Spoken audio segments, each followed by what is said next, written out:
Well, Chris, the Titans were firmly in control of the AFC South, and the Packers firmly in control of the NFC North, and they both ran into a little bit of a problem yesterday. Let's begin with the Cincinnati Bengals. 4 new offensive linemen due to injury, 4 of them.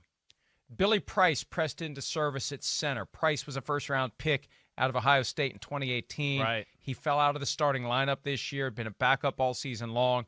Price comes in, settles it down. Joe Burrow raved after the game. I spoke to him when they pulled the upset, 31-20, 0 sacks by the Titans defense. Yep. It has something to do with the fact the Titans don't have a great pass rush, but still, it's an NFL team, and the Bengals, with a patchwork offensive line, managed to shut them out. And Burrow is just incredible.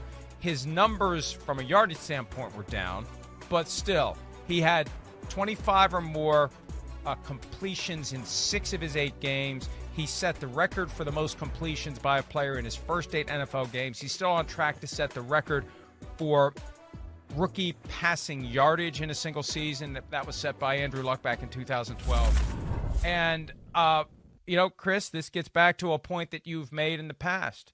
Did the Titans let the Steelers beat them twice? Yeah, there's definitely, you can certainly question that. But I think they got beat by Joe Burrow legitimately yesterday. I mean, I do. I mean, yeah, you mentioned it. Cincinnati's offensive line, great job kind of weathering the storm there as far as all the injuries, all that. Not a great pass rush. It even shines more of a light on that, I think, for the Tennessee Titans as a weakness. And then the other thing, too, is, when the pass rush was good, Burrow is just absolutely phenomenal when there is nothing there or when the play breaks down. And to me, that's always the sign of a great quarterback. Yeah. It's easy to hit the wide-open guy 4 yards in the flat. Whoa, whoop-de-doo. I could have got Johnny from the high school down the street to do that. What about when everybody's covered and there's people around you? He just thrives in it. I mean, he can be surgical, yet he can be an unbelievable playmaker that way. And, gritty, tough win there yesterday, certainly. And you got to be a little concerned with the Titans. Yeah, they made some mistakes. You had the missed field goal. Tannehill throws the interception. We're not used to seeing that. But, man, for a team that I think, both held in that Super Bowl, upper stratosphere, your defense looks like that all the time. It's hard for me to start thinking you're a Super Bowl team when Joe Burrow and the upstart Bengals are moving the ball up and down the field like that. And the Bengals go into their bye week, and they're feeling pretty good about themselves, even though they're only 2-5-1. And I asked Burrow about, and it was just kind of a throwaway end of the conversation. Just like, what does this mean for you going forward? And you expect the cliche. Well, we would take one game at a time, one day at a time. And Not from Joe Hio. He said, hey, we have 4 or 5 very, very, he went 2 varies, very, very winnable games.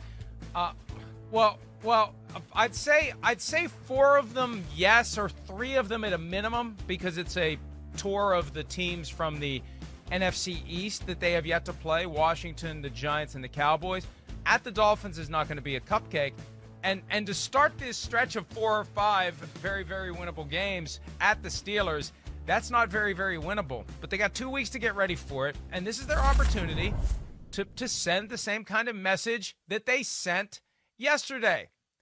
Chris, that was one of my best bets. I looked at Titans given 5.5, and I thought somebody out in Vegas who set the line must have been drunk or something. How in the hell are the Titans only 5.5-point favorites? Well, as usual, they knew something the rest of us didn't. Yes, they did. The Bengals, look, I'm not ready to rule them out. Hi, I'm Mike Tirico, and thanks for watching. Make sure to hit subscribe for the latest news and highlights from NBC Sports.